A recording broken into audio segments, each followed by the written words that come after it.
In June 1942, the most decisive naval battle of the Second World War was fought between the United States of America and the Japanese Empire. Waged entirely by aircraft carriers, hundreds of miles apart, the Battle of Midway was the first major fleet encounter in which the ships on each side never came within visual range of enemy vessels. Victory or defeat depended not on the big guns of battleships, but on carrier-borne bombers and torpedo bombers flying over vast tracts of ocean to seek and destroy their targets. Midway was the dawn of a new era in naval warfare.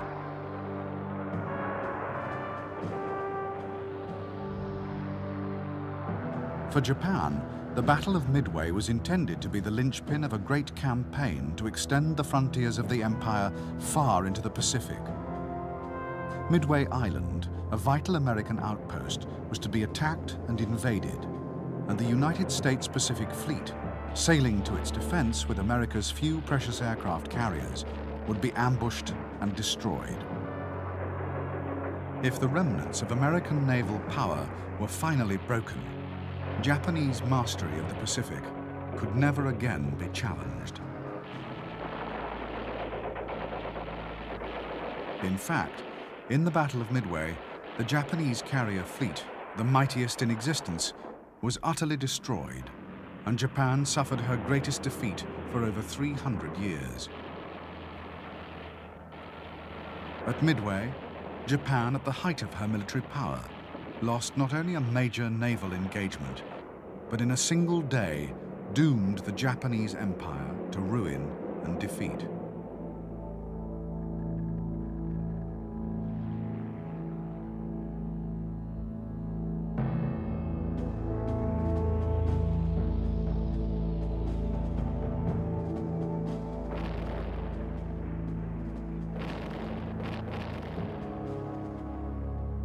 Since the early 1930s, Japanese conquests in China had caused ever-increasing friction with the United States.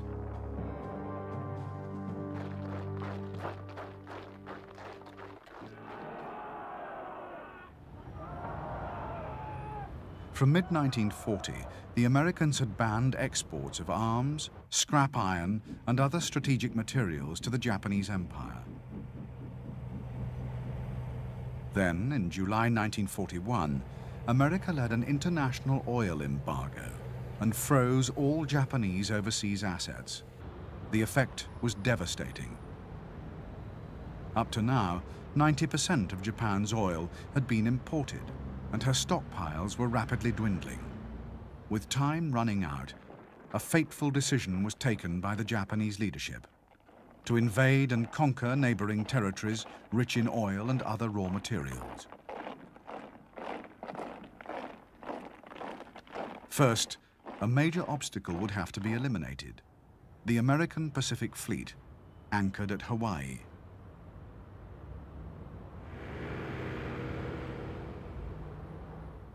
Just before dawn on the morning of December 7th, 1941, 360 bombers and fighters were launched from Japanese aircraft carriers 230 miles north of Hawaii. Their target was the 3 carriers and the 8 battleships of the United States Pacific Fleet based at Pearl Harbor.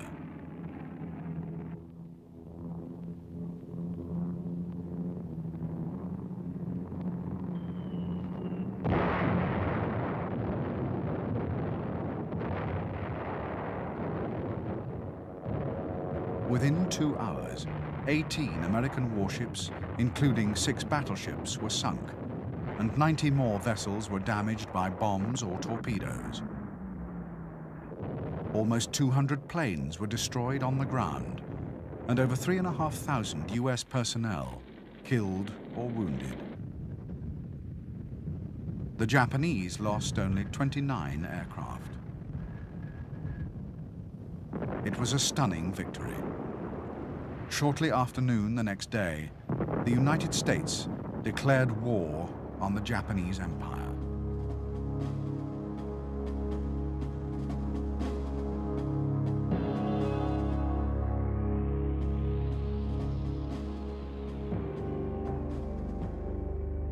With the destruction of the US Pacific Fleet, the way was open for the Japanese campaign of conquest.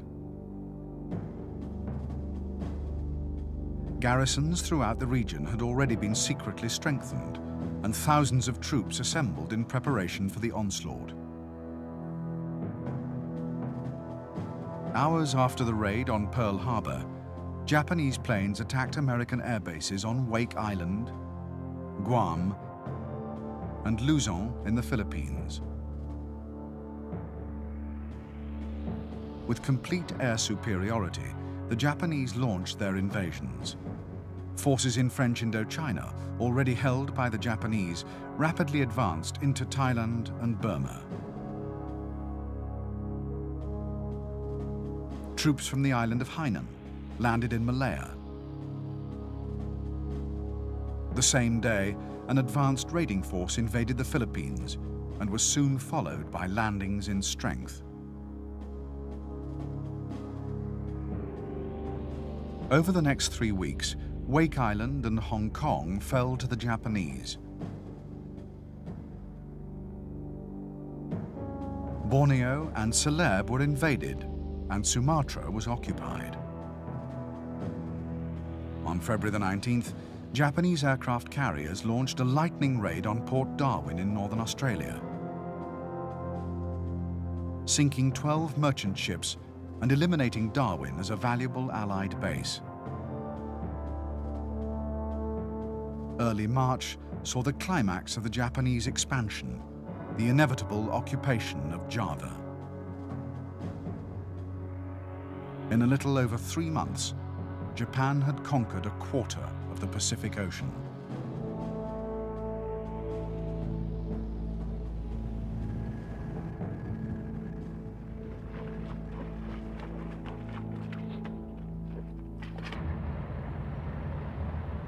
By securing a steady supply of oil and widening the defensive perimeter of the homeland, Japan had achieved all her immediate war aims. Yet in spite of the breathtaking scale of the Japanese victories, there did remain one major threat to the security of her Pacific conquests. 3 aircraft carriers of the United States Pacific Fleet had escaped the carnage of Pearl Harbor, and within weeks they had each become the nucleus of a new task force. After minor raids on the Marshall and Gilbert Islands, 2 of the American carriers set sail on one of the most audacious missions of the Pacific War, to bomb Tokyo, the heart of the Japanese Empire.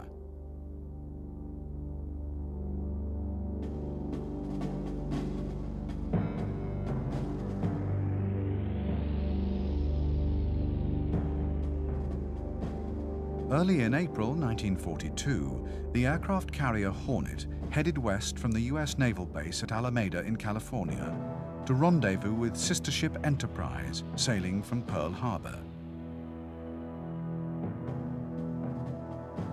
Skillfully avoiding the protective chain of Japanese-held islands, Hornet and Enterprise penetrated to within 825 miles of the coast of Japan. At 0824, on the 18th of April, 16 Mitchells took off from Hornet and struck a course for the Japanese capital.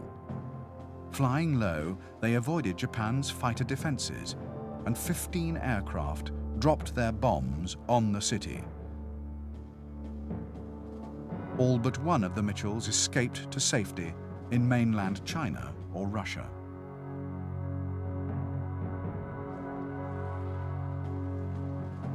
In the wake of the attack that became known after its commander as the Doolittle Raid, there was consternation amongst Japanese military leaders.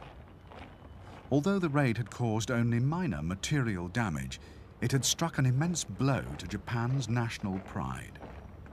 The need to protect the emperor was at the very core of the armed forces' being, and an agony of shame swept through the high command.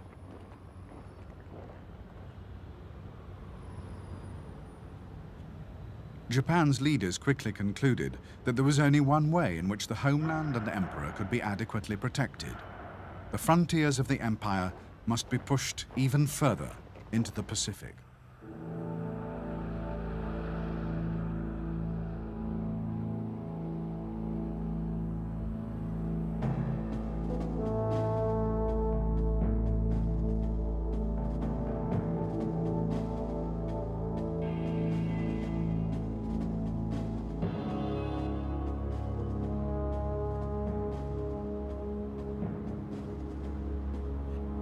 In October 1941, General Hideki Tojo had been appointed Prime Minister of Imperial Japan. As Army Chief of Staff, Tojo's greatest ambition was to see a successful conclusion to the Japanese campaign in China, and he was convinced that the only possible way of achieving this was to win a sharp victory over the Western powers.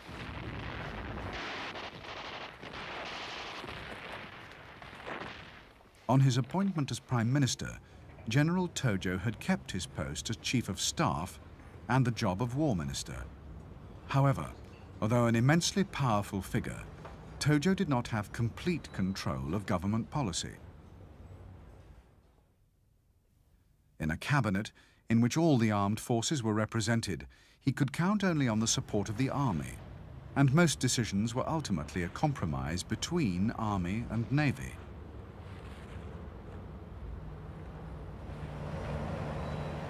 Even before the Doolittle raid, extending the perimeter of the empire into the Pacific had been a cherished ambition of an influential naval faction. After the raid, arguments between the army and navy evaporated. Because the proposed operation would demand little army participation, Tojo finally gave his support.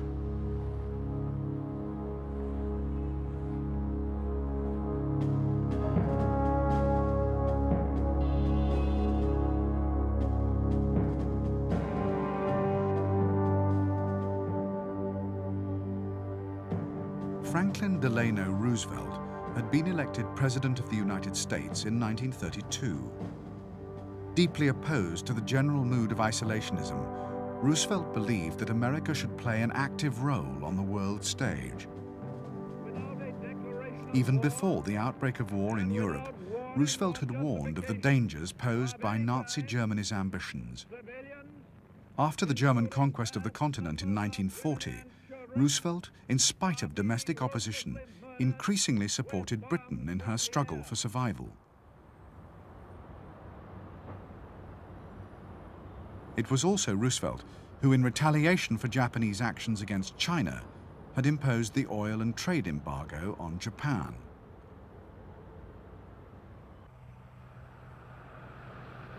As a former Assistant Secretary to the Navy, and now as its Commander-in-Chief, Roosevelt took a special interest in the service.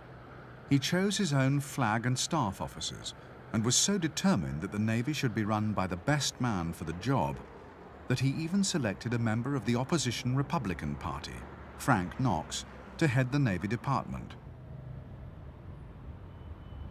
Under Roosevelt and Knox, the naval budget steadily rose.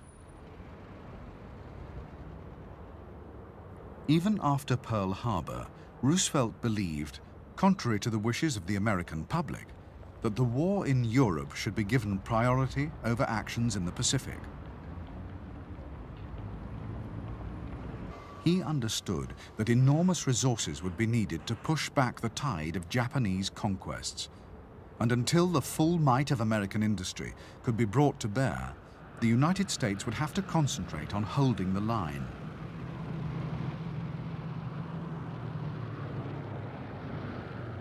Roosevelt insisted that further Japanese expansion must be countered at all costs.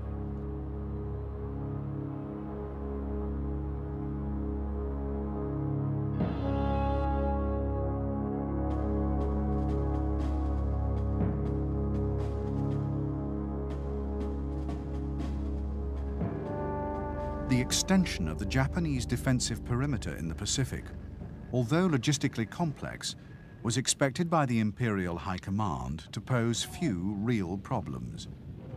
On the islands to be invaded, enemy forces were weak, and at sea it seemed there was little to fear from the Americans or the British. The Japanese Navy, the driving force behind the plan, was supremely confident.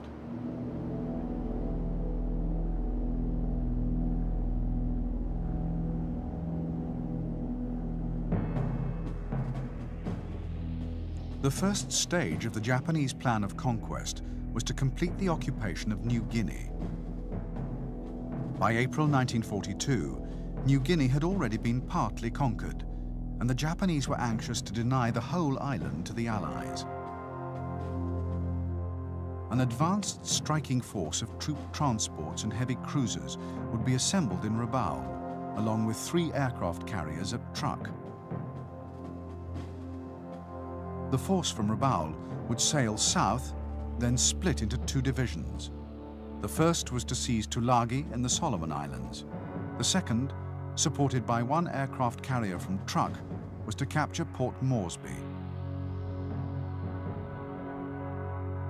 The remaining 2 carriers would enter the Coral Sea and engage any enemy found there.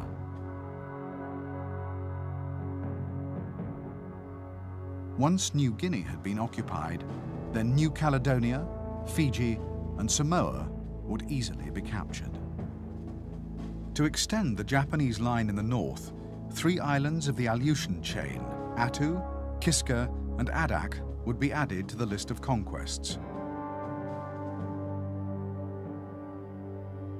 The next stage in the Japanese advance would be the occupation of the American-held island of Midway, 1,136 miles west of Hawaii.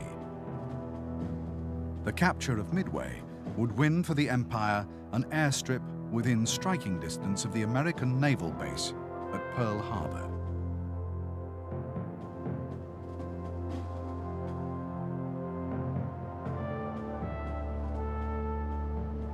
Although the capture of Midway would provide a vital stepping stone in any future action against Hawaii, the operation would also have another equally important objective.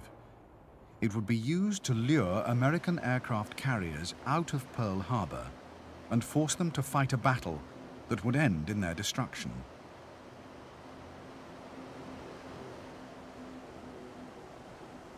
The plan to capture Midway and defeat the American carrier fleet was a complex and intricate combination of invasion, diversionary action, and ambush.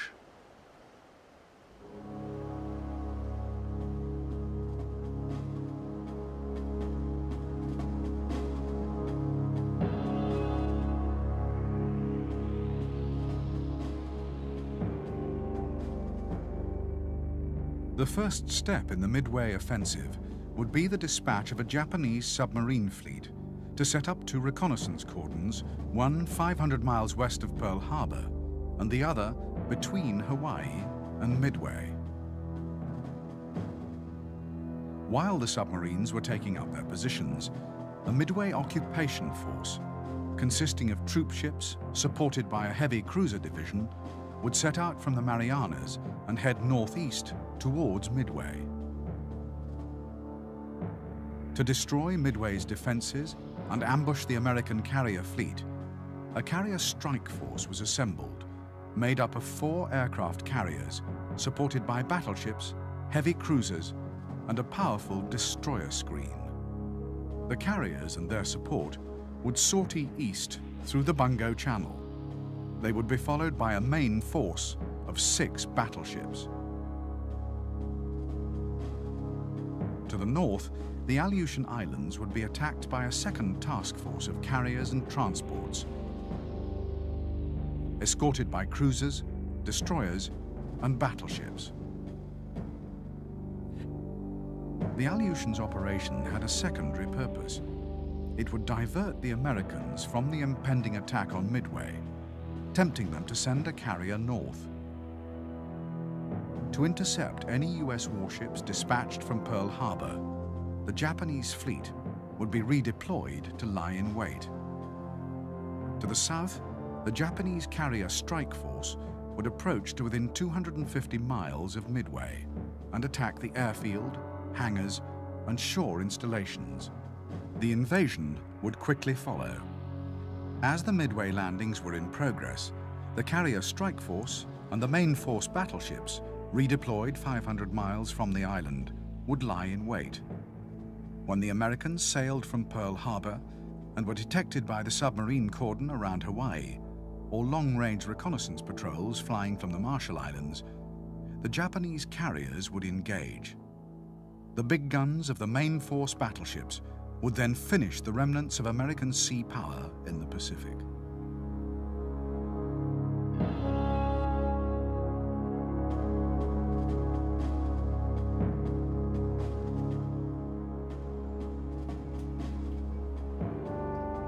By the spring of 1942, the Japanese Navy code JN-25 had been partly broken by US naval intelligence. However, the cipher was complex, and many messages still remained difficult to understand. Commander Joseph Rochefort was head of the Naval Communications Intelligence Unit at Pearl Harbor.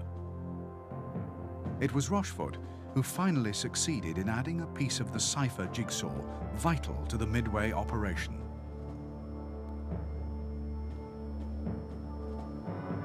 By early May, from partially decoded Japanese messages, Rochefort was sure a big attack was planned for Midway.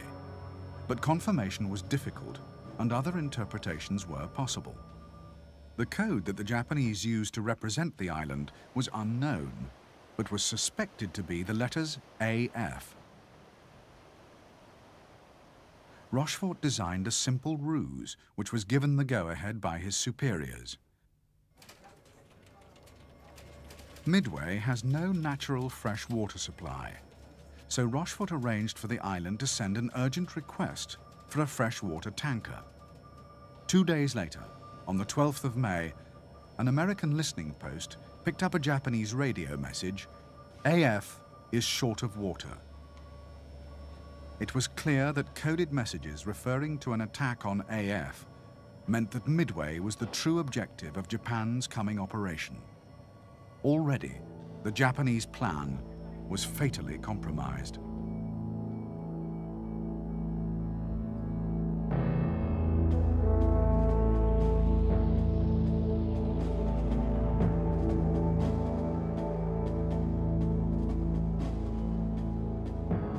Although the Americans would be heavily outnumbered in the coming battle, thanks to the codebreakers at Pearl Harbor, they could at least now estimate the probable date of the attack to within a few days, somewhere between the 4th and the 8th of June.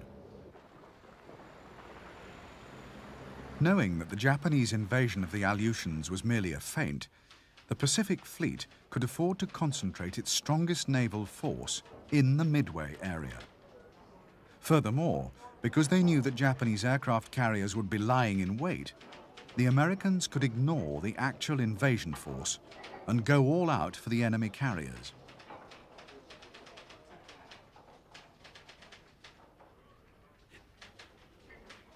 The United States had a precious asset in the island of Midway itself. Dive bombers, torpedo bombers, and even heavy B-17s could be stationed there to attack the Japanese fleet. As an unsinkable airbase, the island would be invaluable as an emergency landing strip for carrier aircraft, crippled or running low on fuel. In addition, Midway had 2 old but powerful radars, which could be used to help detect and track Japanese attacks. The United States naval plan to counter the Japanese operation against Midway was carefully designed to make full use of every advantage the Americans possessed.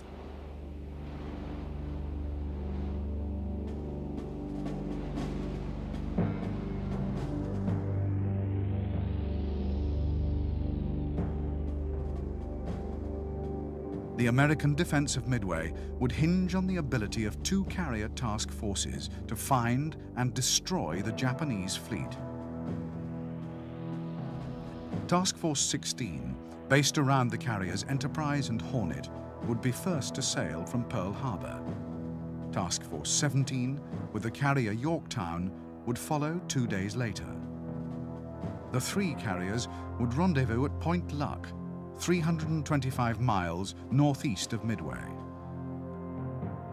As the Japanese carrier strike force approached the area, the problem for the Americans would be finding it.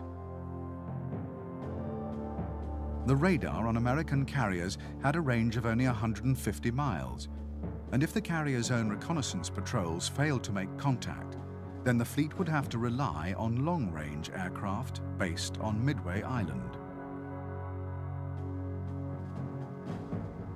Midway's reconnaissance Catalinas would fly 700 miles out to sea in search of the Japanese.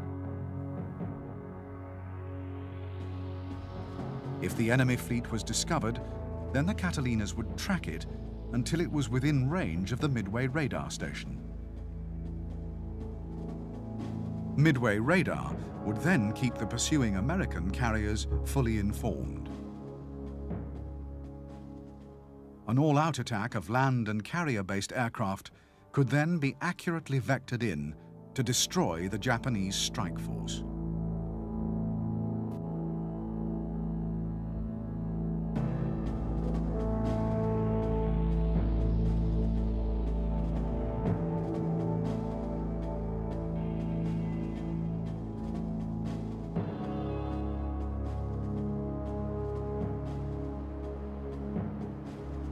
Admiral Isoroku Yamamoto, author of the plan to defeat the United States Navy at Midway, had been appointed Commander-in-Chief of the Japanese Combined Fleet in 1939.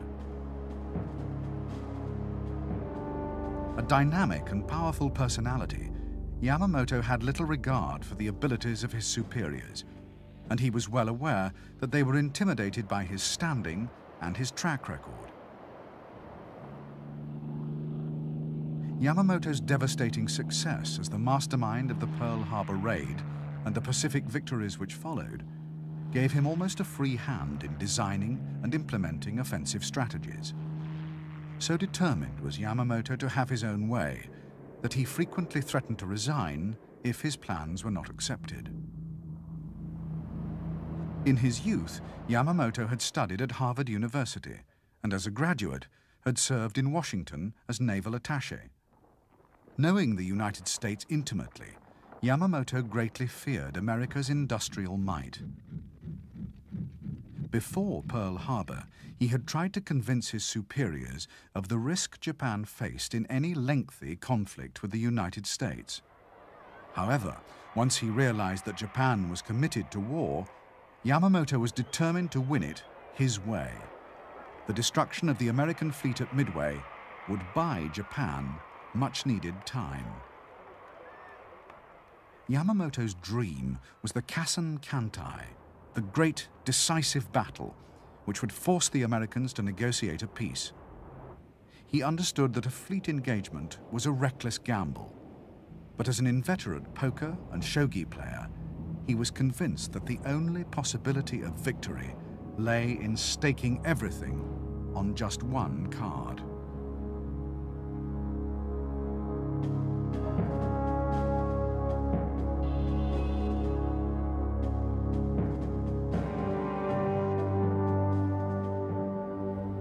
Admiral Chester Nimitz, a gifted strategist and organizer, had been appointed Commander-in-Chief of the U.S. Pacific Fleet on the 31st of December 1941, immediately after the Japanese raid on Pearl Harbor.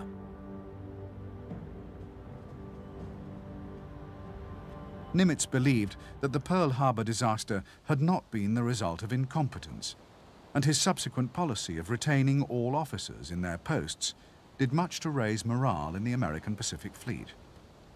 Nimitz's personable style of management, plus a remarkable gift for trusting subordinates to do their jobs without interference, would prove crucial in the battle ahead.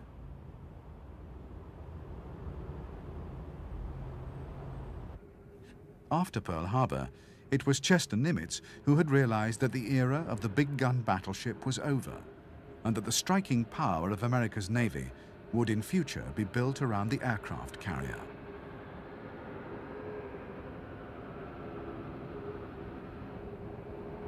While under Nimitz's direction, America's carrier-building program was accelerated.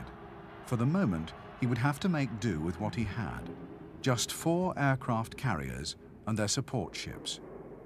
In spite of his slender resources, Nimitz would stick to the tactical doctrine he had always advocated. For aircraft carriers, attack is the best form of defense.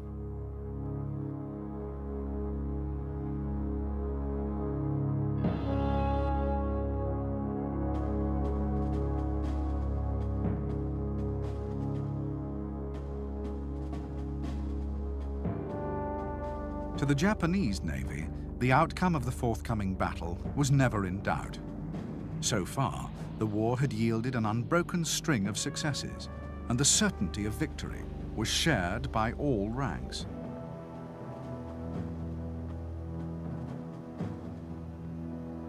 Such was the level of confidence that there was a real fear amongst some flag officers that the Americans would not dare fight and would refuse to leave the safety of Pearl Harbor. One advanced seaplane squadron even sent a signal to its headquarters, requesting that all future mail should be directed to Midway. The results of war games simulating the coming battle were also ignored. When one such game resulted in the intervention of American bombers from Midway Island and the sinking of 2 Japanese carriers, the outcome was deemed unacceptable and was overruled by the umpire. For the massive undertaking that would expand the Japanese Empire and destroy the US Navy in the Pacific, Japan could muster almost its entire combined fleet. All 9 of the fleet's battleships, along with 11 carriers, would take part in the coming operations. Of these, 4 carriers would eventually participate in the Battle of Midway.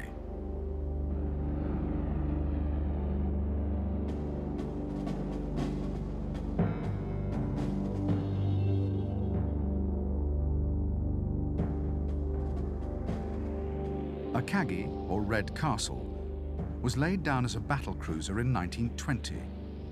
2 years later, she was converted into an aircraft carrier. In 1934, Akagi was extensively modified to accommodate 30 more aircraft, taking her battle complement to 91. Akagi was one of only 2 carriers ever built, with the bridge on the port side.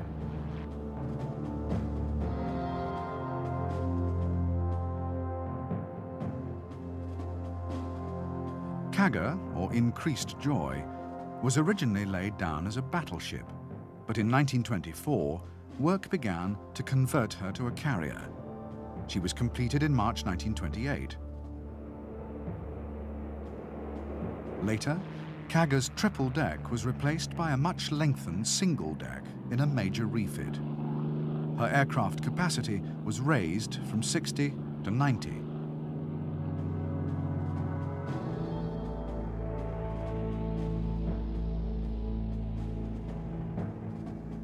Soryu, the Green Dragon, was launched in December 1935. Built under the limitations of the Washington Naval Treaty, Soryu was small and cramped. Nevertheless, she could still carry 63 aircraft, and the design was so successful, she was the model for nearly all later Japanese carriers.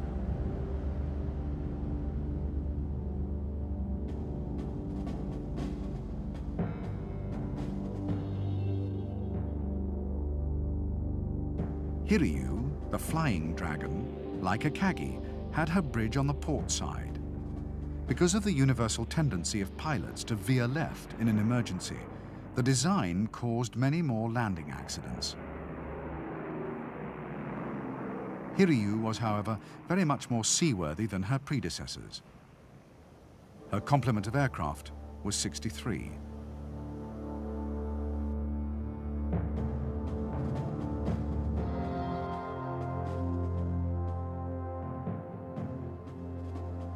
The Mitsubishi A6M-0 fighter was the most potent and visible symbol of Japanese prowess in the Pacific War. Purpose-designed as a Navy fighter to operate from land bases and aircraft carriers, the Zero would acquire an awesome reputation.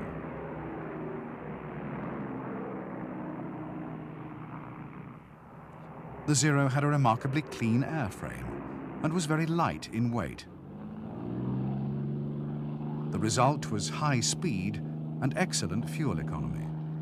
However, these advantages were achieved at the expense of pilot protection. The Zero had no armor and no self-sealing fuel tanks. More Zeros would be built than any other type of Japanese aircraft.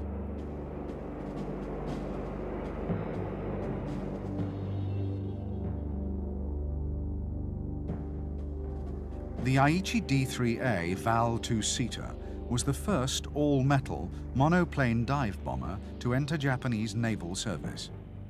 In the hands of experts, the Val was a formidable weapon, realizing an 80% strike accuracy during the early Japanese conquests. The Val was so strongly built and so highly maneuverable that even with a fixed, spatted undercarriage, it could become a highly effective fighter once it had dropped its bombs.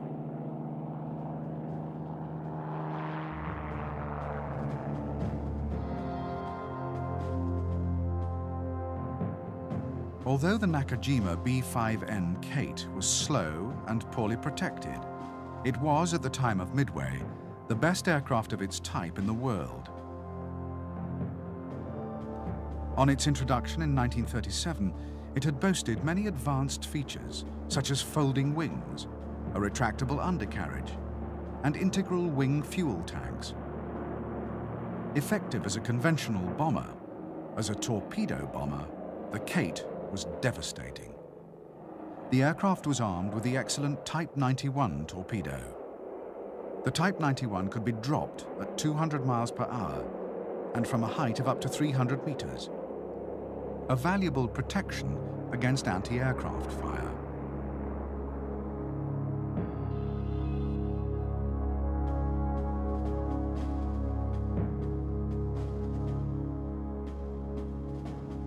The naval pilots preparing for New Guinea and Midway operations were seasoned veterans of the attack on Pearl Harbor. They had gone on to fly combat missions in the Pacific and Indian Oceans. For Japanese pilots, the intervals between combat operations were entirely taken up by training. The motto was train hard, fight easy. Japanese determination to achieve the highest standards in Navy flying had not come without a price. Pilot training was lengthy and expensive. Only 100 naval pilots graduated each year from the training schools. Far too few to cope with the incessant demands placed on Japanese carrier forces. Since the start of the war, there had been no leave for Navy aircrew.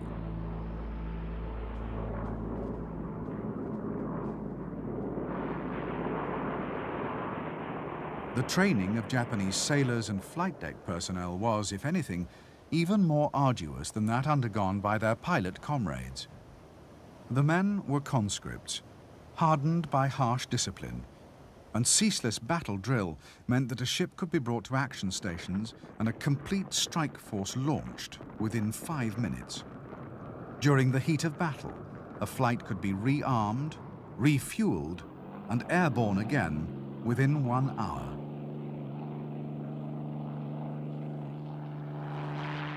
Although the combat readiness of Japanese sailors and airmen was unsurpassed, there was an underlying weakness in the Navy's preparation for the coming operations. Before Pearl Harbor, aircrew had been able to practice 4 bomb runs a day, and dive bombers had been expected to score 80% hit rates or better. There had also been extensive fleet maneuvers.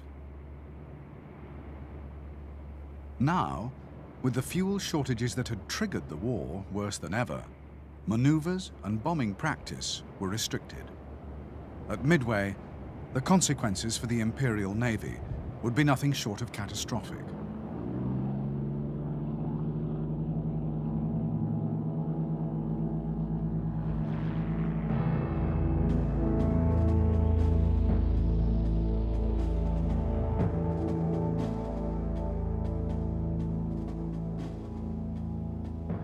Soon after the attack on Pearl Harbor, it had become clear to senior American naval commanders that although the damage done was severe, it was far from the fatal blow the Japanese had intended. The Pacific Fleet's priceless aircraft carriers had escaped. The Japanese had failed to destroy ship repair yards, and they had ignored the base's fuel depots, leaving vast supplies of oil intact. In spite of Japanese efforts, Pearl Harbor still played host to a powerful American naval presence.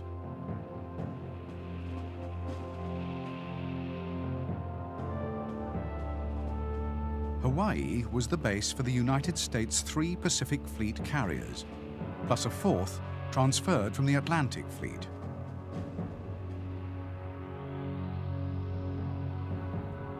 Each carrier was supported by its screen of up to 2 heavy cruisers and 5 destroyers. Nearly 20 submarines protected the waters around Oahu and Midway Island.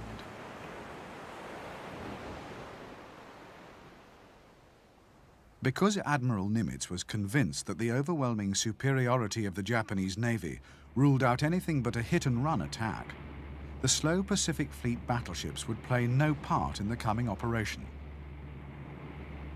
Those that had been repaired after the Pearl Harbor attack were sent to San Francisco to patrol the west coast of the United States.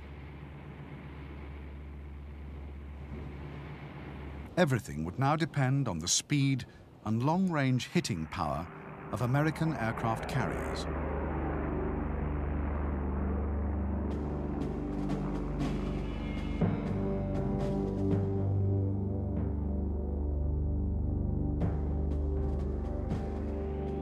All 3 of the carriers that would take part in the Battle of Midway were of the Yorktown class.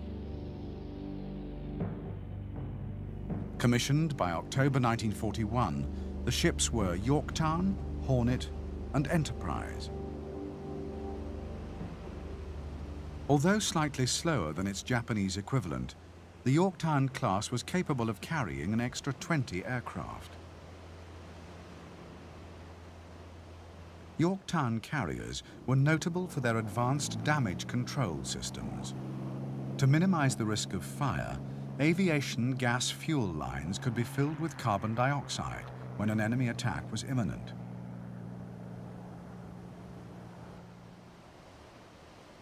The carrier's decks were also specially designed for combat conditions. The flight deck was unarmored and constructed with 6-inch planks of teak, more easily repaired than metal, and less likely to cause severe splinter wounds to crewmen.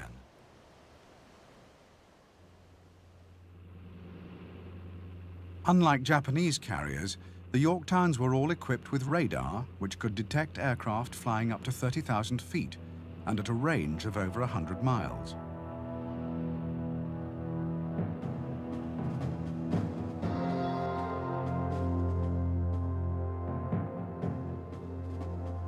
Although the Lexington would not take part in the Midway battle, she would play a vital role in a preliminary action, the Battle of the Coral Sea. Lexington had been laid down as a battle cruiser in 1921 and converted during construction. She emerged as America's first fleet carrier and one of the largest aircraft carriers in the world. Because Lexington was of a very early design, her available deck and hangar space was not efficiently used, and her aircraft complement was a modest 63.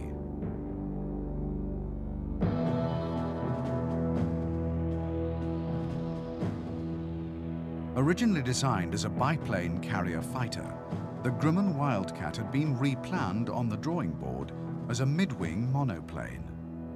The aircraft entered US Navy service in 1939 and was manufactured first by Grumman and later by General Motors.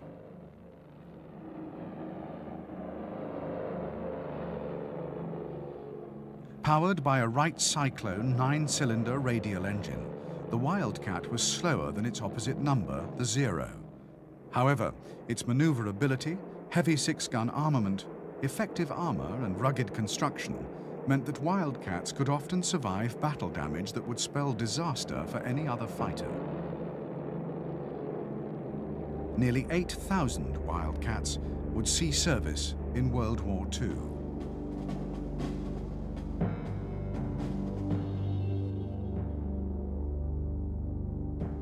From its introduction in June 1940, the Douglas Dauntless was one of the most important American combat aircraft of the war.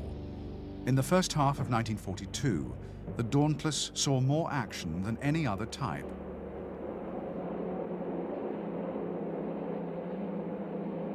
The Dauntless was a dive bomber with heavy armor, a bulletproof windscreen, and self-sealing fuel tanks. It was powered by a 9-cylinder Wright Cyclone radial engine. Because of its great stability in flight, the aircraft was known affectionately to its pilots as the Barge. When it first entered service with the US Navy, the Dauntless was the best carrier-based dive bomber in the world. The aircraft would be responsible for sinking more Japanese shipping than any other Allied weapon, and at Midway would account for all Japanese ship losses.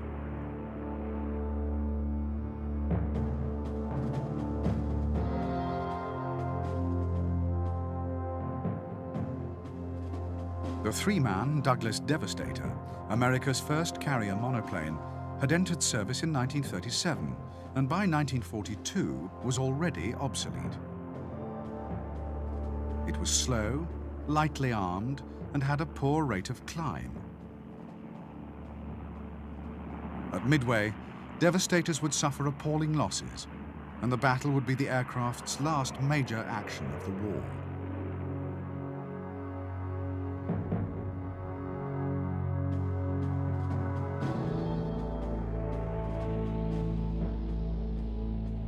The Grumman TBF was planned as a replacement for the Devastator, and although designed very quickly, it would prove to be the most successful torpedo bomber of World War II.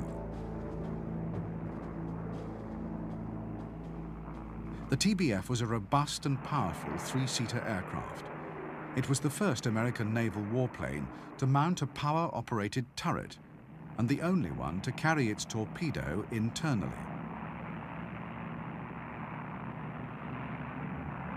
The TBF entered service early in 1942, but only 6 were available for the Battle of Midway. All were stationed on Midway Island. It would be the TBF's first combat action, and in memory of the men lost during the battle, the aircraft would afterwards be renamed the Avenger.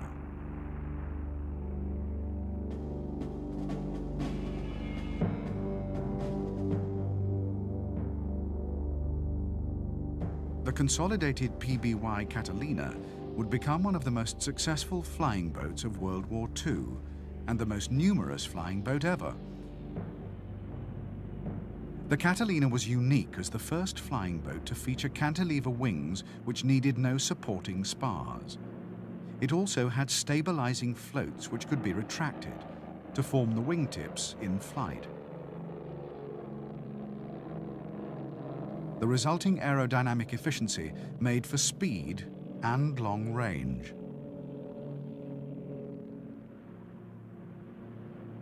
After the first 4 marks of PBY flying boat, the aircraft was fitted with retractable tricycle landing gear to give it an amphibious capability.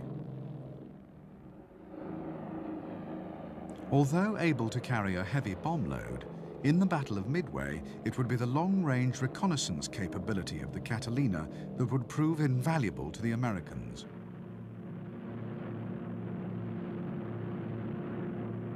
During the battle, Catalinas would also save the lives of many ditched American flyers.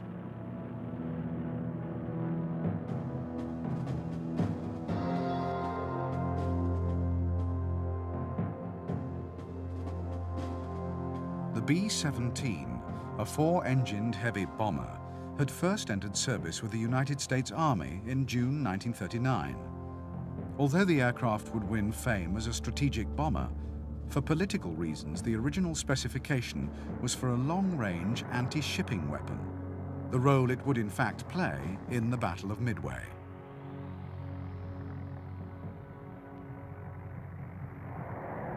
The B-17E fully lived up to its designation as a flying fortress.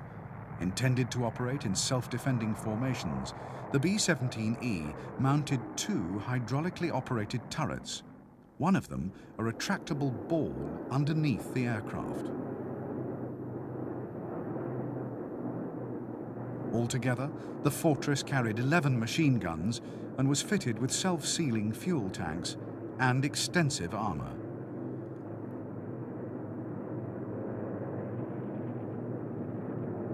For such a large and powerful aircraft, the B-17 had a low wing loading and even with heavy combat damage, was more likely to get its crew home than any other comparable aircraft. In the Battle of Midway, 19 B-17s of the US Army Air Force would operate against the Japanese.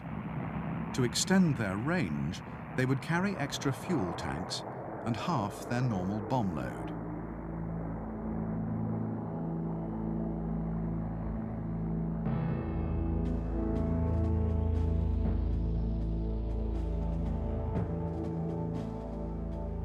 The Japanese attack on Pearl Harbor had united the American people at a single stroke. Military and civilians alike shared a bitter resolve to see the Japanese totally defeated. Across the country, hundreds of thousands flocked to the recruitment centers. The Japanese blow had been most keenly felt by the men of the United States Navy, and the humiliation had given an extraordinary edge to even the most prosaic of training exercises. Unlike the Japanese, whose trainee naval pilots were an elite, selected at 14 years of age, the Americans recruited from a much wider segment of the population. In the United States, there were far more suitably educated recruits with the right mental and physical qualities for a carrier pilot. On America's entry into the war, the training schools were easily expanded without any appreciable fall-off in quality. After 3 months of elementary flying instruction, the aspiring naval pilot spent another 3 months in basic Navy training. Periods at 2 more flight schools followed, and only the best were then selected for training as carrier pilots. As for flight deck crew, American performance was at least as effective as the Japanese. The men were just as capable of launching a wave of strike aircraft within 5 minutes. Where the Americans did have a real edge on the enemy was in damage control. Damage control parties were highly trained in their duties, and their ability to deal with fire, the greatest threat to any warship, was unsurpassed. At the Battle of Midway, the relative damage control skills of each side would prove a key factor in deciding the outcome of the fight.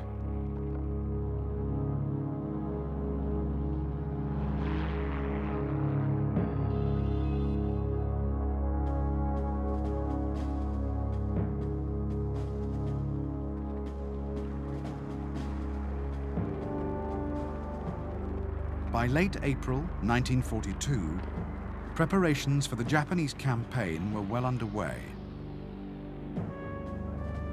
Naval facilities at the port of Rabaul had been greatly expanded, and thousands of troops had been assembled, ready for the conquest of New Guinea and Tulagi.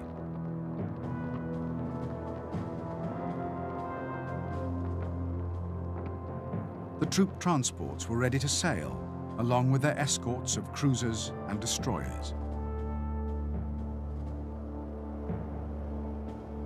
The Japanese anticipated little opposition on Tulagi, and once the island had been captured, the Port Moresby assault would follow. In both cases, the Japanese expected that surprise would be on their side.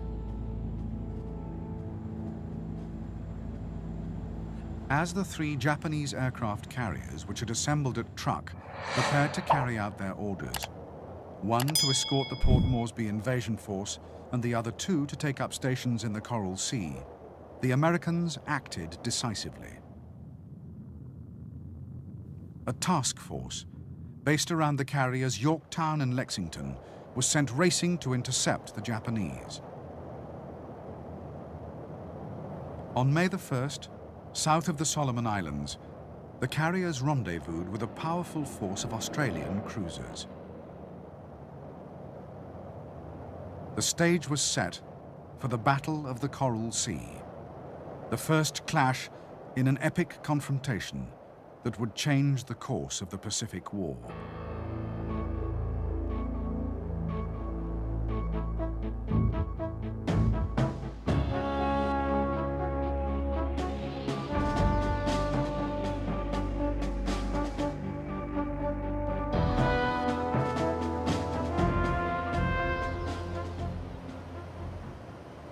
The capture of the island of Tulagi on May 3, 1942, was, as the Japanese expected, simply a matter of dropping anchor and disembarking the troops.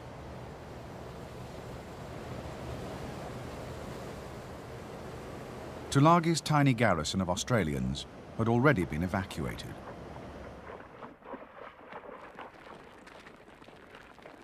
The first blow in Japan's great campaign of expansion had apparently gone strictly to plan. What the Japanese did not know was that the American carrier Yorktown, with Admiral Fletcher on board, had been informed of events on Tulagi and was already steaming north. At 7 a.m. on the morning after the Tulagi landings, Yorktown struck. 40 of Fletcher's aircraft were launched against the anchored Japanese fleet and the occupation force.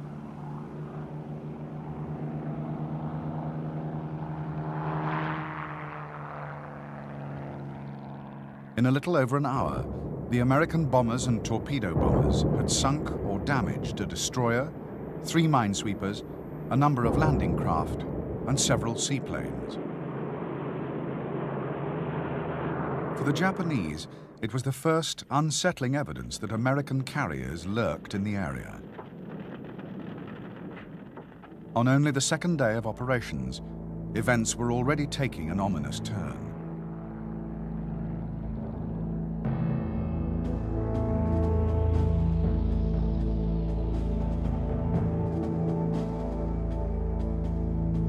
By the following day, Yorktown and her escorts had returned to rendezvous with Lexington. The 2 escort groups now merged to form a single screen around the carriers. They had joined forces only just in time. The Japanese carriers, Shokaku and Zuikaku, had entered the Coral Sea, and the 2 fleets were just 70 miles apart.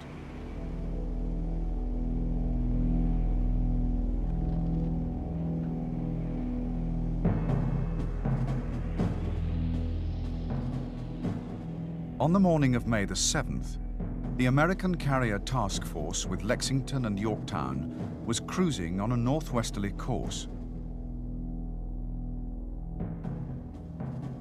The Japanese carriers, Shokaku and Zuikaku, were sailing on a parallel course. Each fleet was unaware of the other's presence. American scout planes sent to the northeast failed to find the Japanese carriers, but a scout sent to the northwest reported a sighting.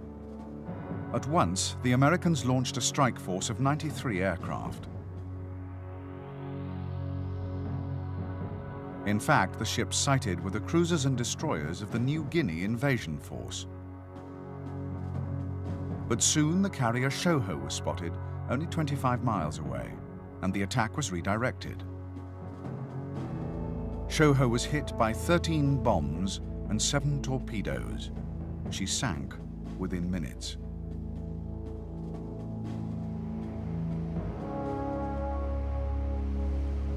For the Imperial Navy, the loss of Shoho was deeply traumatic.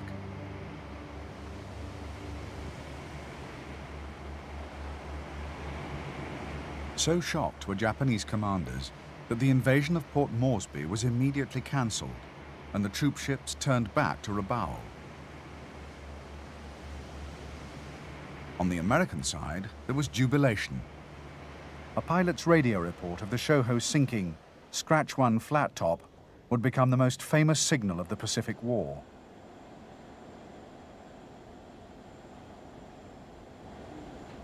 After the sinking of the Shoho, Admiral Fletcher did not immediately launch another strike against the Japanese invasion fleet. To attack the carriers Shokaku and Zuikaku was his main objective, and in any case, the Japanese might themselves attack, and he would need his air defense at full strength. As the day advanced, a weather front closed in on the Japanese carriers. Nevertheless, the strike force commander, Admiral Tagaki, was determined to destroy the Americans before they could inflict yet more damage on the retreating Japanese invasion fleet. Choosing his best night flyers, Tagaki launched his attack in the late afternoon. The aircraft would have to return and land in darkness.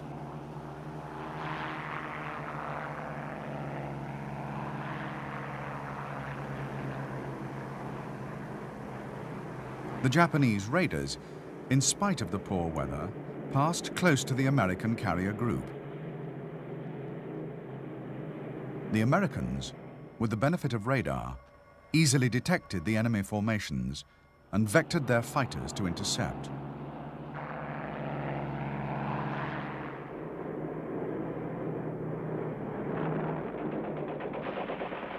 In a series of vicious dogfights, 10 Japanese aircraft were shot down. 11 more would crash after the mission, trying to land in darkness. For the Japanese, the raid was a fiasco.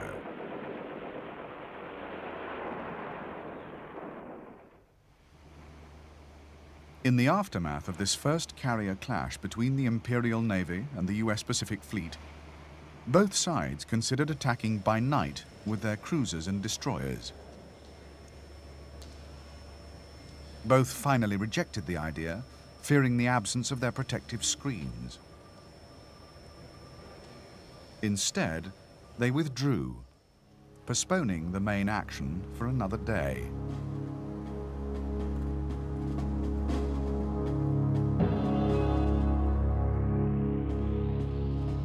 On the morning of May the 8th, the American and Japanese fleets were more than 100 miles apart. The Japanese had the benefit of low cloud cover, while the Americans were exposed under clear blue skies. At 0600, both sides launched their reconnaissance aircraft, and within 2 hours, each fleet had discovered the other. On the American side, Yorktown and Lexington launched 70 bombers and torpedo bombers and 6 fighters. At almost the same time, Shokaku and Zuikaku launched 50 attack aircraft and 20 fighters. Although the Japanese carriers were close together, Zuikaku was hidden by cloud, and it was Shokaku who fell victim to the Americans. She was hit by 3 bombs and so badly damaged that she would later be unable to recover her aircraft. Most would be forced to ditch in the sea. The American carriers, using their radar, detected the approaching Japanese raiders 70 miles away. 12 Wildcat fighters were scrambled, but only 3 reached a high enough altitude to attack, and no Japanese aircraft were destroyed. Yorktown was first to be hit. A single bomb found its target. The next victim was the larger and less maneuverable Lexington. 2 bombs struck her deck, inflicting minor damage. But far more seriously, 2 torpedoes impacted on her port side.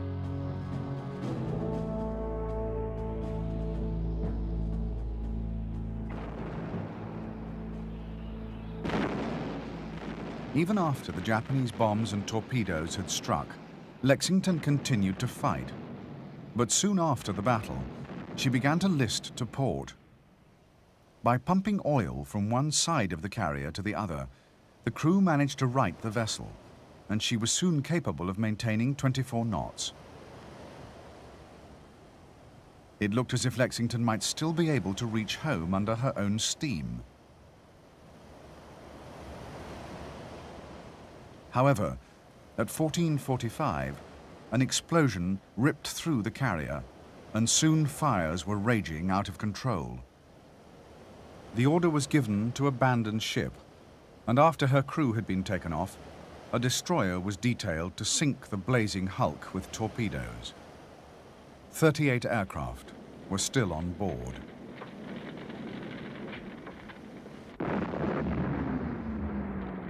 The destruction of Lexington meant that the Battle of the Coral Sea was a tactical victory for the Japanese. the light carrier Shoho had been exchanged for the far more formidable Lexington.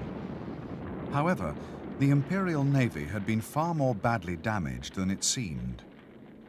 The carrier Shokaku was out of action, and Zuikaku's aircrew had been slaughtered. As a result, neither carrier would be able to participate in the decisive battle soon to be fought at Midway.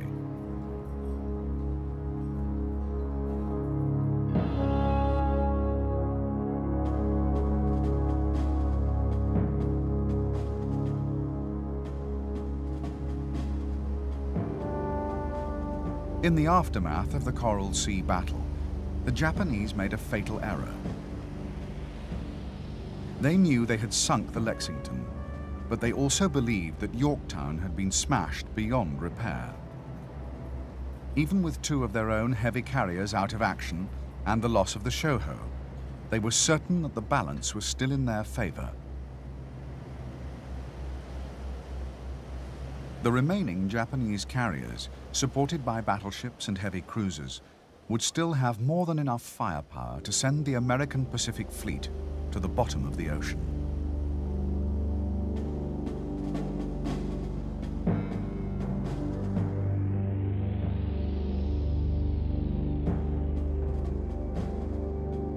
The Japanese main force for the Battle of Midway was based in Hashirajima in Japan. The main force was commanded by Admiral Yamamoto himself. Yamamoto had 7 battleships, 3 light cruisers, 2 seaplane carriers, 1 light carrier, and 20 destroyers. Attached to the main force was Admiral Chuichi Nagumo's carrier strike force, the most powerful carrier fleet in the world.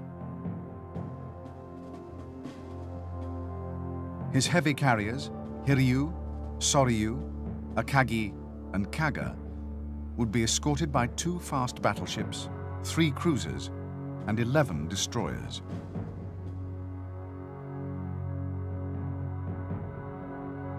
The Midway invasion force was commanded by Admiral Nobutake Kondo.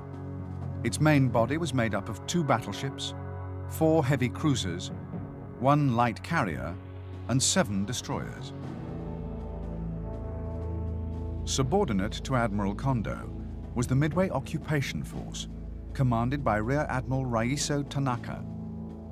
Tanaka had 12 transports with 5,000 troops and a screen of 1 light cruiser, 10 destroyers, and 3 patrol boats. At Guam in the Marianas was the Midway Support Force, under the command of Rear Admiral Takeo Kurita. Kurita had 4 heavy cruisers and 2 destroyers. As well as his Midway forces, Admiral Yamamoto had overall command of the Aleutians fleet, based in the anchorage at Ominato on the northern island of the Japanese homeland. The northern force was made up of a carrier striking force with 1 heavy and 1 light carrier, 2 cruisers, and 3 destroyers. There was also an invasion fleet of 4 transports carrying 1,000 soldiers, accompanied by a 7-strong destroyer screen.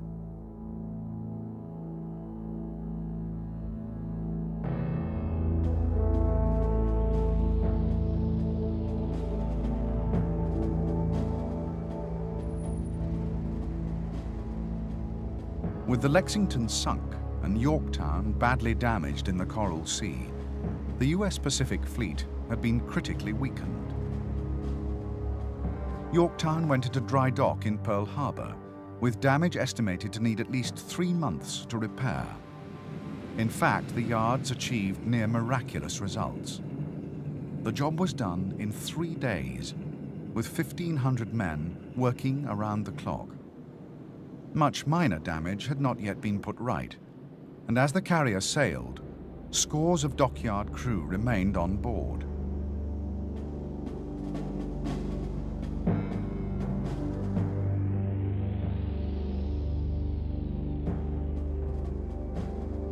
Admiral Chester Nimitz, overall commander of the US Pacific Fleet, would stay in Pearl Harbor throughout the Battle of Midway, communicating with his ships by radio.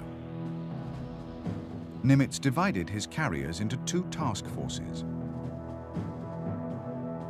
Task Force 17 was commanded by Admiral Frank Fletcher, veteran of the Coral Sea. Fletcher had Yorktown as his flagship, 2 cruisers and 6 destroyers. Fletcher also had operational command of Task Force 16, led by Admiral Raymond Spruance. Spruance had the carriers Enterprise and Hornet, along with 2 cruisers and 11 destroyers. From Pearl Harbor, Admiral Nimitz deployed 19 submarines for reconnaissance and attack, which would patrol off Midway and Hawaii. He would also call on aircraft based on the island of Midway itself. The US Army Air Force had 4 B-26 and 19 B-17E bombers. The Marines fielded 20 Buffalo and 7 Wildcat fighters. They also had 11 Vindicator and 16 Dauntless bombers. The Navy had 38 Catalinas and 6 TBF torpedo bombers. The island was also defended by the 6th Marine Defense Battalion of 3,000 men.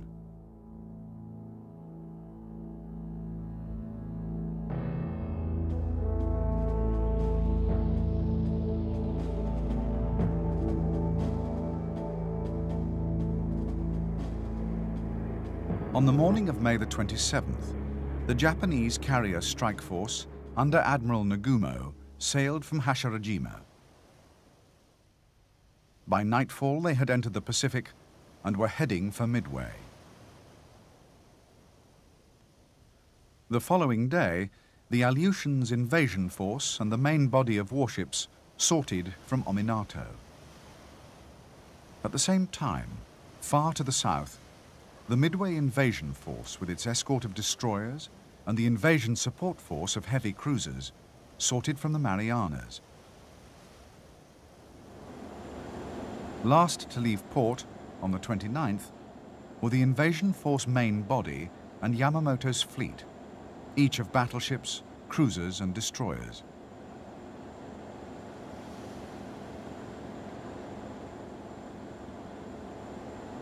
Although Admiral Nimitz and his senior commanders knew that Midway was to be invaded, for security reasons, no one on the island was told that the mightiest concentration of naval power in history was bearing down upon them.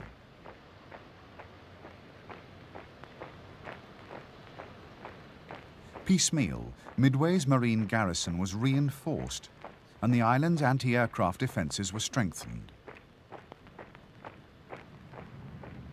Every day, the Catalina flying boats patrolled the ocean around the island in greater numbers, although none of their crew yet knew precisely what they were searching for.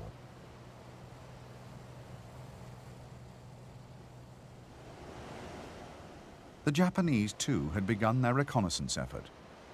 An advanced submarine force had been at sea for many days, racing towards Hawaii.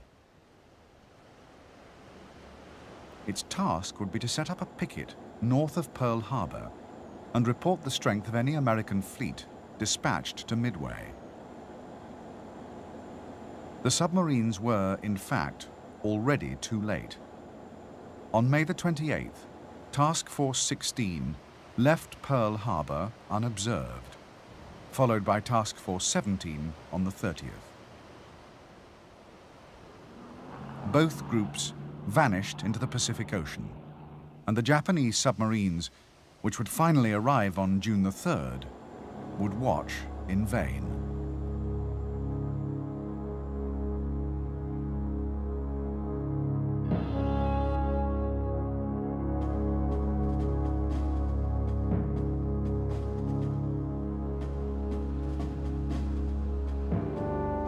By June the 2nd, the Japanese northern force was ploughing its way through the North Pacific towards the Aleutians.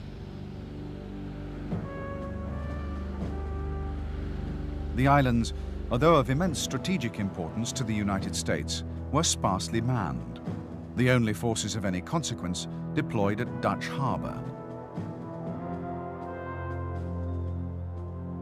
The Americans, expecting the Japanese attack, flew repeated reconnaissance missions, but because of poor weather, failed to locate the enemy.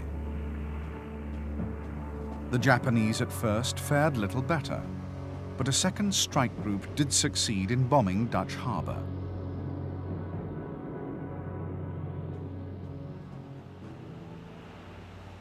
Over the following days, troops of the Special Naval Landing Force occupied Kiska and Attu. Although the Aleutians operation was, in tactical terms, a complete success, and the Japanese occupation of the islands would be a thorn in the American side for some time to come, the primary objective of the invasion had failed. The Americans, instead of dispatching strong naval forces north, away from Midway, ignored the diversion. A key element in the Japanese plan failed completely.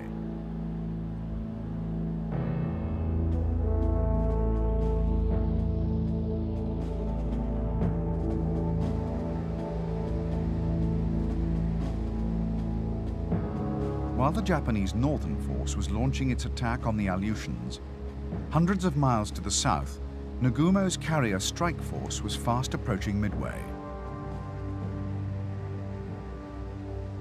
200 miles behind were Yamamoto's main force battleships, and steaming from the southwest, the Midway invasion fleet. With no cloud cover, the invasion flotilla was desperately exposed, and by now, Midway's Catalinas were sweeping a huge arc of ocean out to 700 miles, covering all the likely approaches to the island.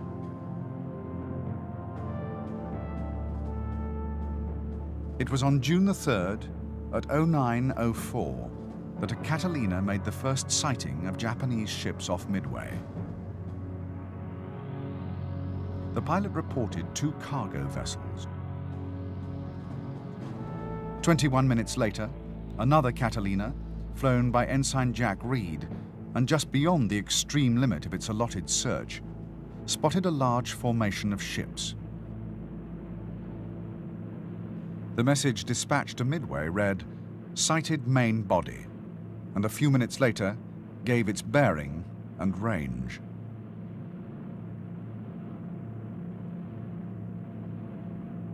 Although the distance, 700 miles, was within the capabilities of Midway's B-17 bombers, which already had their extra fuel tanks fitted and were armed and waiting, Midway's commanders were unwilling to commit their forces without more information.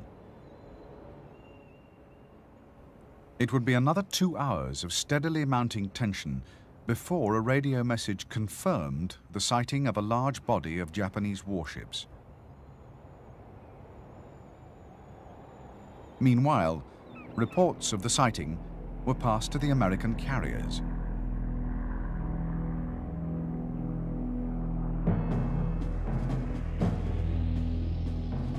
The 2 American carrier task forces were waiting 325 miles to the northeast of Midway.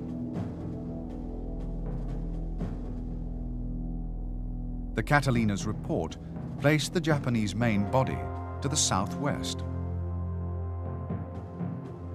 However, Nimitz was confident of his intelligence sources and certain that the ships were only the Japanese invasion force. Nimitz signaled his commanders, "The carrier strike force will hit from the northwest tomorrow." Fletcher ordered Enterprise and Hornet to change course, and both task forces headed south to lie in wait.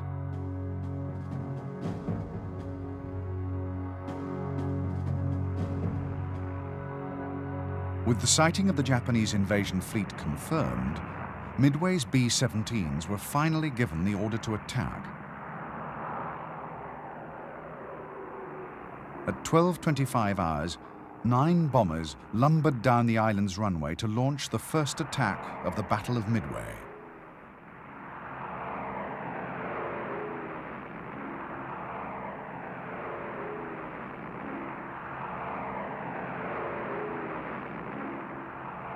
It would take over 4 hours for the B-17s to reach the enemy fleet and begin their high-level runs.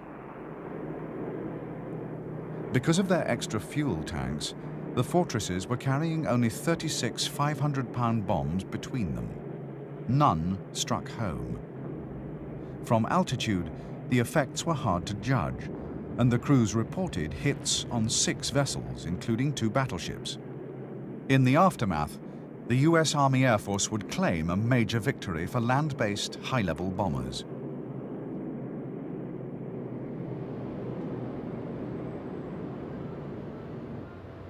Throughout the night of June the 3rd, the atmosphere on Midway was tense but confident. The reports of the B-17 crews were encouraging. Everyone believed that at least some damage had been done to the Japanese fleet. During the night, a Catalina torpedo attack on the invasion transports did succeed in hitting 1 Japanese oiler. Insignificant in real terms, but heartening for the waiting Marines.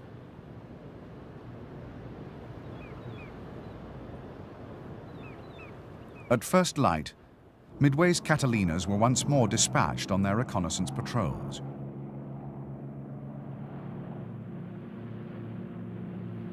Because a Japanese raid on the airfield was almost certain, the B-17s were ordered to take off once more to prevent them being caught on the ground.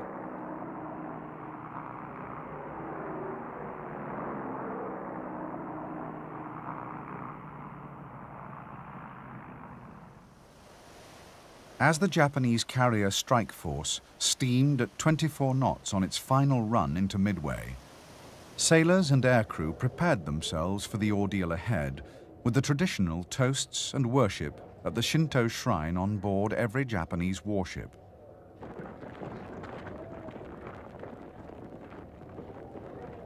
All were keenly aware that they were about to strike the first major blow in a battle on which depended not only their own lives, but the future of the Japanese Empire.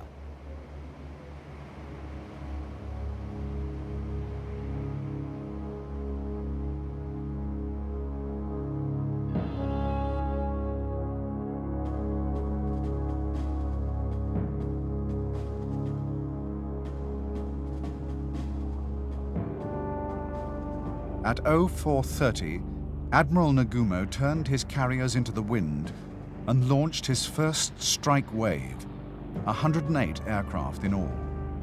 The rest, including his most experienced aircrew, were held in reserve in case any American warships were discovered. Nagumo believed the possibility extremely remote, so only after his first wave had been sent to Midway did he order his reconnaissance aircraft to begin their search of the surrounding ocean.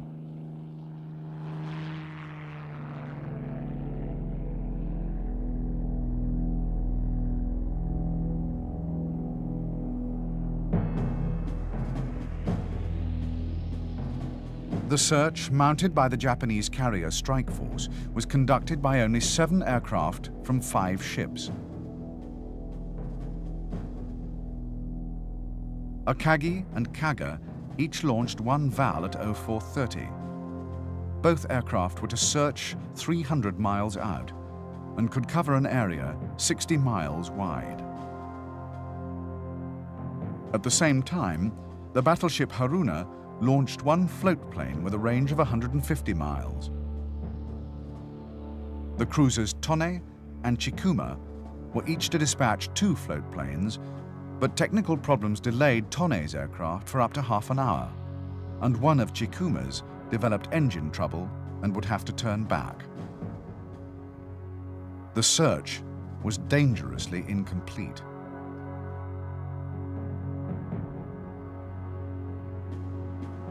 As the Japanese scouted for American carriers, Midway's Catalinas were, in their turn, looking for the Japanese. At 0530, a single enemy carrier was sighted. On Midway Island and on the ships of the American task forces, the effect was electrifying. The Japanese were exactly where Admiral Nimitz had expected them to be. Shortly after the first sighting, one more vital piece of information was received from the Catalinas. A wave of strike aircraft was approaching the island. To Admiral Spruance, on board Enterprise, it was a priceless piece of information. Soon after the aircraft had hit Midway, the Japanese carriers would have to retrieve them for rearming and refueling. At that point, the carriers would be supremely vulnerable.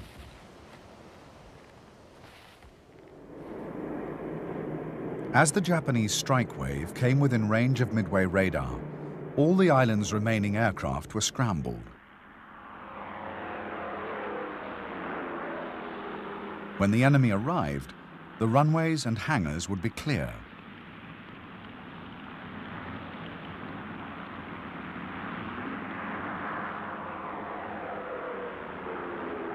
Midway's fighters would be waiting to meet them, and the island's force of bombers and torpedo bombers would already be on their way to strike back at the Japanese carriers. In spite of the valiant efforts of Midway's mostly obsolete fighters, the Japanese bombers and dive bombers broke through without having lost a single aircraft. However, as soon as the lead attackers came within range of the island's anti-aircraft guns, they were met by a hail of fire.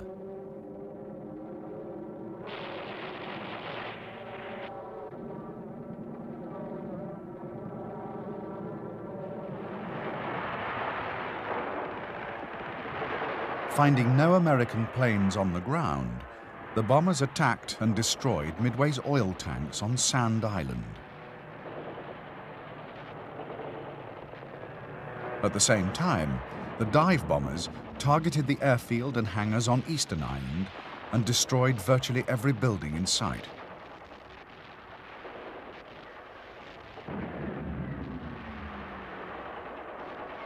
With 15 of Midway's defending fighters already shot down, the Japanese fighters were now free to strafe ground targets.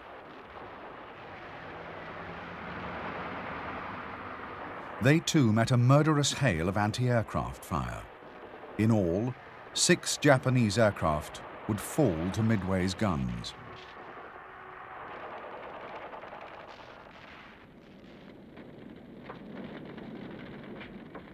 When the Japanese headed back to their carriers at 0643, it was already apparent to the strike leader that although they had left behind a trail of destruction, they had not succeeded in their primary objective. By radio, he reported that most of Midway's aircraft had escaped and the island's runways remained largely intact. Midway's bombers were still a serious threat to the Japanese fleet. Even before the strike wave had returned to its carriers, Admiral Nagumo was ordering a second attack on the island. Only moments later, there was dramatic confirmation of the threat Midway's aircraft posed to Nagumo's carriers. 6 American TBF torpedo bombers and 4 B-26 medium bombers suddenly bore down on the Japanese carrier fleet. The screening destroyers and cruisers put up a storm of anti-aircraft fire. At the same time, 10 Zero fighters of Akagi's combat air patrol swooped in to attack. The TBFs did succeed in launching at Akagi, but violent maneuvering saved the Japanese carrier. Savaged by the Zeros and by furious anti-aircraft fire, only 1 TBF and 2 B-26s survived the raid.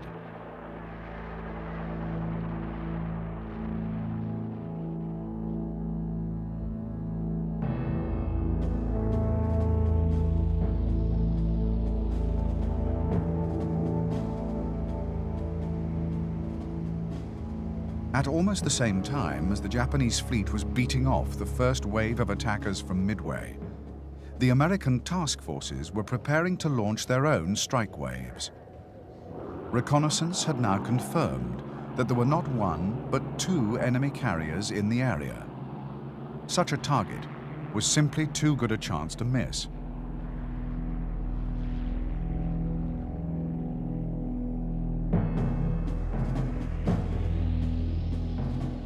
The latest reconnaissance placed the two Japanese carriers over 200 miles from the Americans. The maximum range for an airstrike was around 150 miles, so the first priority was to close the gap.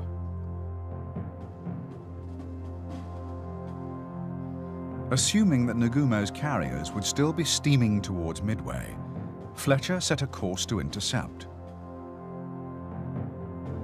Only Spruance's Task Force 16, with Enterprise and Hornet, was to be sent. Task Force 17, with Yorktown, would wait to recover her scout planes and follow later.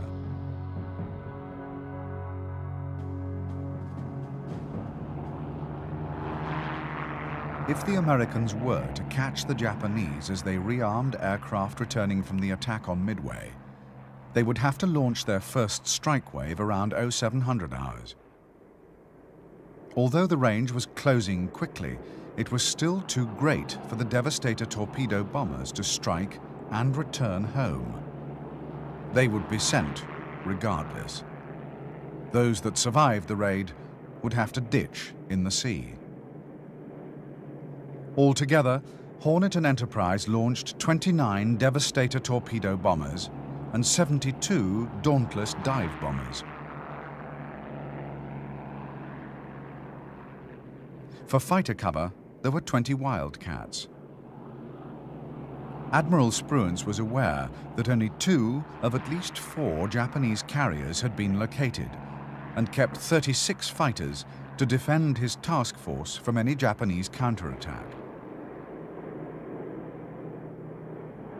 As the strike groups from Hornet and Enterprise set course for the enemy fleet, Yorktown, her scout planes now recovered, raced to catch up with Task Force 16. At 08:38, Admiral Fletcher launched his strike aircraft. Within half an hour, the total number of American aircraft heading for the Japanese fleet had reached 156. Even now, the Japanese were still unaware that they had been found and targeted by enemy carriers. Nagumo's men were toiling to prepare their aircraft for the second raid on Midway, and the Admiral was confident his fleet was secure. His scout planes had been out almost 2 hours and had reported no sign of an American task force. In fact, Japanese reconnaissance had been a disastrous failure.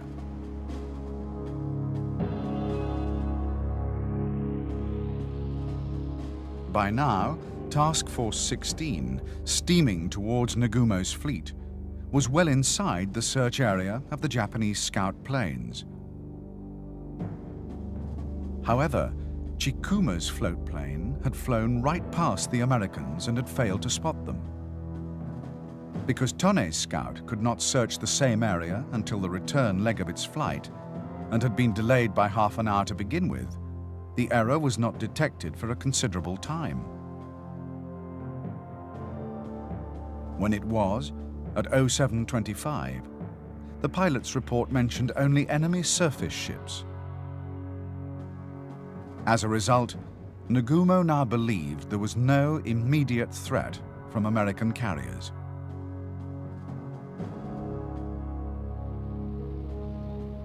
At 07:48, as the Japanese were just about to launch the second Midway strike, they themselves suddenly came under attack. It was another raid from Midway Island. First came 16 Dauntless dive bombers, whose inexperienced pilots approached in a shallow glide.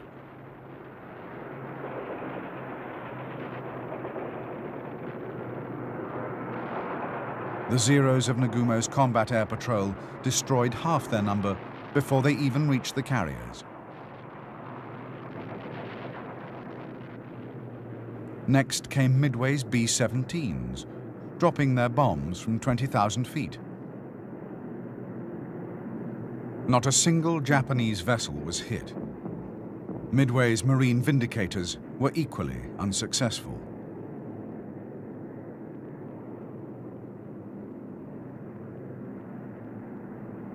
As the American raiders headed home, and Nagumo once more turned into the wind to launch his second wave against Midway, dramatic news was reported by a scout plane. The pilot had spotted a carrier.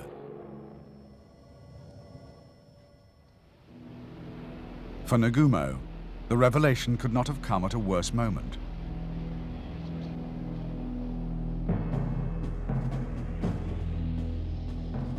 While the Japanese second wave was preparing to launch, Nagumo's first wave, just returned from Midway, was circling, waiting to land.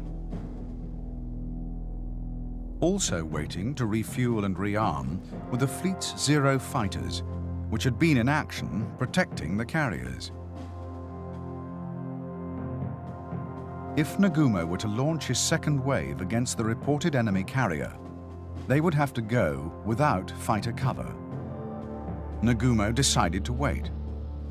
He would return his second wave below decks, recover his circling aircraft for refueling, then launch a full-scale attack on the American fleet.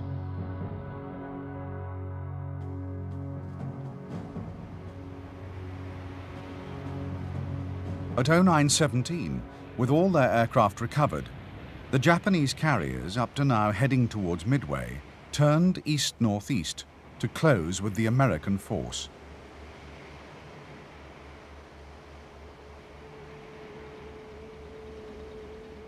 Nagumo's strike would be ready to launch at 10:30 hours.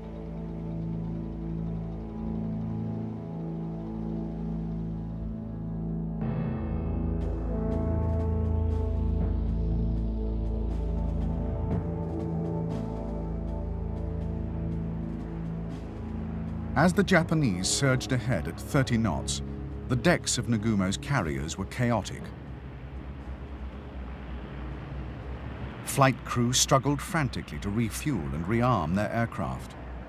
Bombs and torpedoes lay everywhere, and there was no time to follow safety procedures.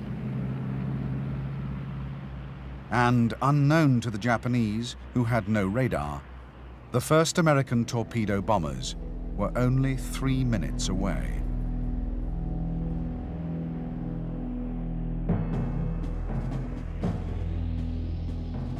The American Air Group from Task Force 16 had followed a course based on the assumption that the Japanese fleet had carried on sailing towards Midway. Instead, Nagumo had changed course. As a result, most of the dive bombers and fighters from Hornet, 45 aircraft in all, failed to find the enemy. A second group of Hornet's aircraft had also, at first, missed Nagumo's fleet, but had then turned north and within minutes had found the Japanese carriers.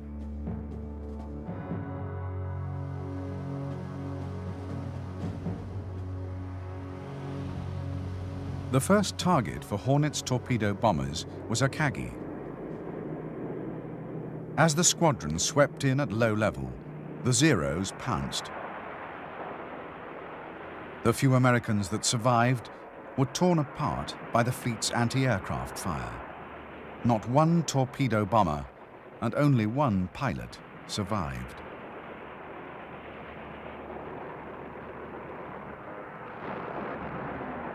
Within minutes of the first raid, torpedo bombers from Enterprise and Yorktown began their attack. Once again, the American pilots were slaughtered, and no enemy ships were hit. Only 6 raiders survived.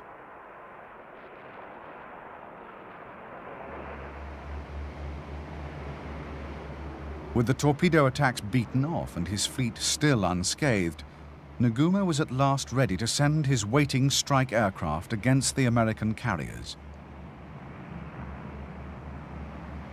Just as the launch signal was about to be given, American dive bombers, which had been lurking high in the clouds, pounced on the carriers.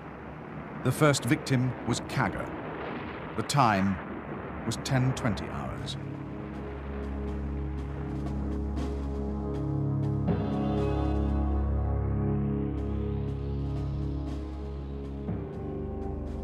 The first bomb to strike Kaga landed on the rear of her flight deck, squarely amongst aircraft, armed and waiting to take off. Two more hit near her forward elevator. Another exploded in the hangar below, igniting fuel and detonating bombs. Kaga was left a raging inferno within minutes, and almost everyone on her bridge was killed.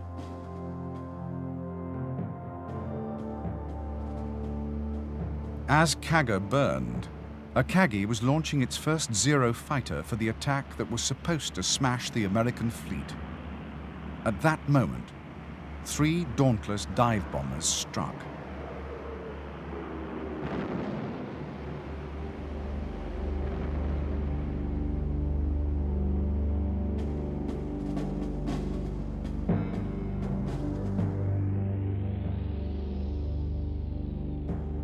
The first hit on Akagi landed near her midships lift and exploded in the hangar.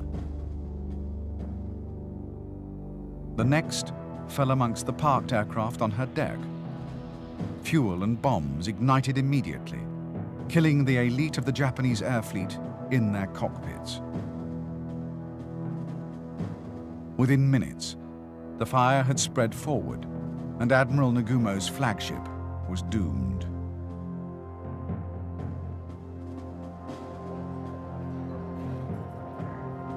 The next victim of the American dive bombers was Soryu. Just after 10:25, 3 bombs smashed into the carrier's flight deck.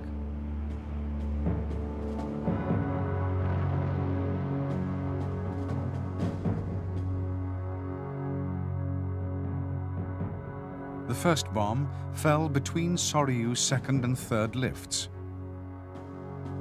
The next landed in front of the forward lift and penetrated to the hangar, detonating bombs, torpedoes, and fuel. The third struck on the rear deck, completely destroying her waiting strike wave.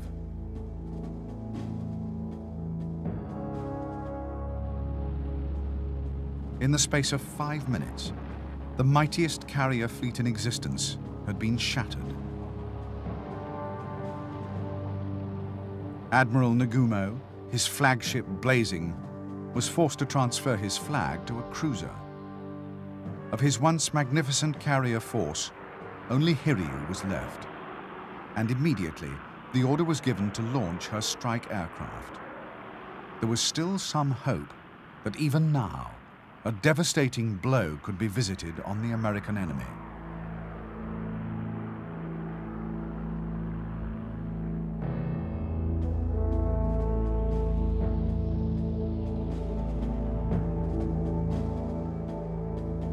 The first wave of Hiryu's strike force was made up of 18 Val dive bombers and 6 Zero fighters. Their target was Task Force 17 and the carrier Yorktown.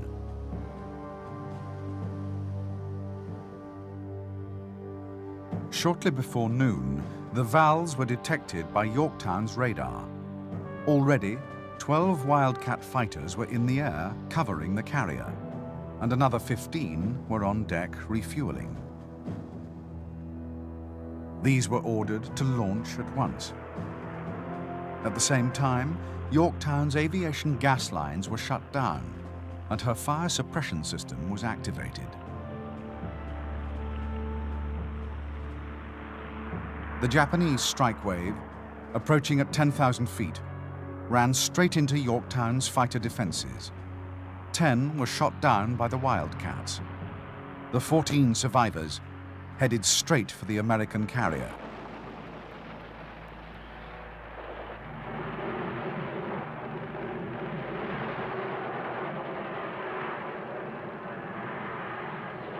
5 Vals survived the gauntlet of wildcats and the hail of fire put up by Yorktown and her escorts. 3 bombs plunged into Fletcher's flagship.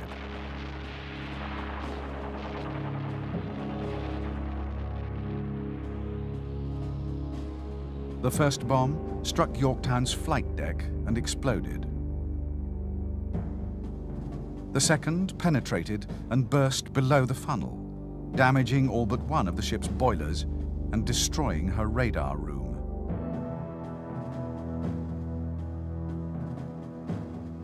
The third bomb crashed through Yorktown's #1 elevator and deep into her hangar.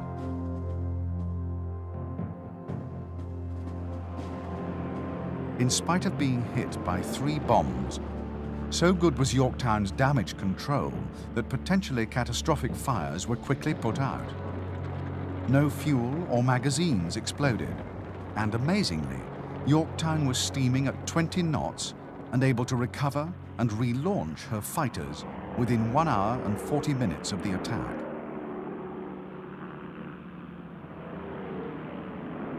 By now, the surviving Japanese carrier, Hiryu, had launched her second wave, a scratch force of 10 Kate torpedo bombers and 6 Zero fighters.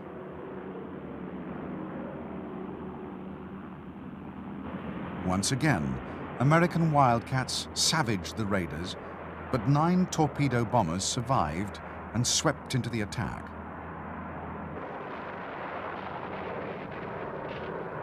Because Yorktown was no longer belching smoke, she was mistaken for one of her unscathed sister ships. Although 5 more Kates were destroyed by anti-aircraft fire, 4 launched their torpedoes. Yorktown was hit twice on the port side, and one of the raiders deliberately crashed onto her deck.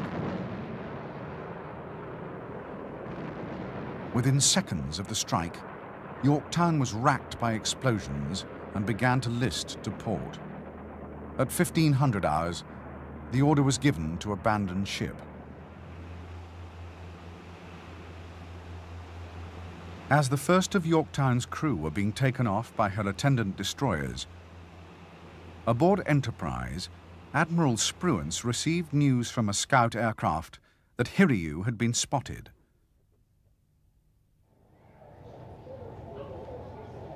The Japanese carrier was 100 miles northwest of the dying Yorktown. At 1530, Enterprise launched 24 Dauntless dive bombers and Hornet another 16. Meanwhile, Hiryu was recovering and refueling her last remaining aircraft for a third strike against the American carriers. At 1705, the Dauntlesses, undetected by Hiryu's combat air patrol, screamed down out of the sun. Hiryu maneuvered violently, but 4 bombs found their target.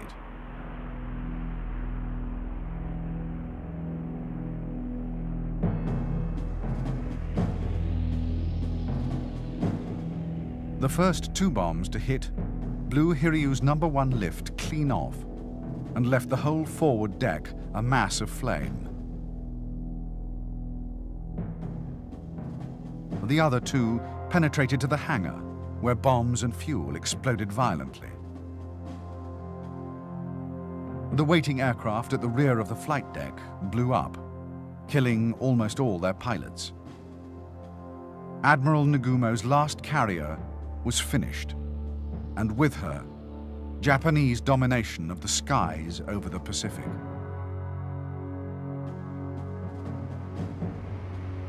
When Admiral Yamamoto learned of the catastrophe that had befallen his fleet, he did not at once abandon all hope. Perhaps, with the awesome firepower of his battleships and cruisers, he could yet destroy the Americans in a night battle. Yamamoto was clutching at straws. That evening, American carriers sailed eastward, and Yamamoto could no longer force a battle before daylight exposed his ships to air attack. At 02:55, on the morning of June the 5th, Admiral Yamamoto ordered a general withdrawal.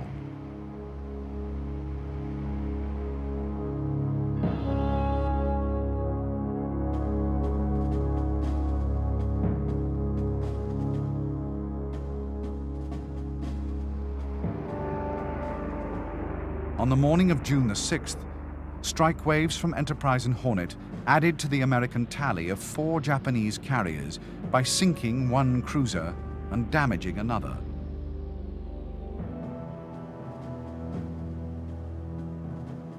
With them, the number of Japanese dead rose to 3,500 men.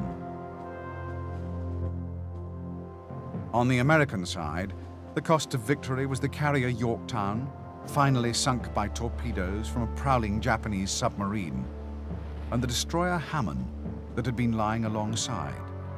In all, 307 aircrew, sailors, and Marines had died. For the United States, the Battle of Midway would prove the turning point in the fight against Japan. Unable to replace her losses in carriers and aircrew, the Japanese Empire would never again be capable of taking the initiative. Japan had not only suffered the greatest defeat in her history, but had, in a single day, lost the Pacific War.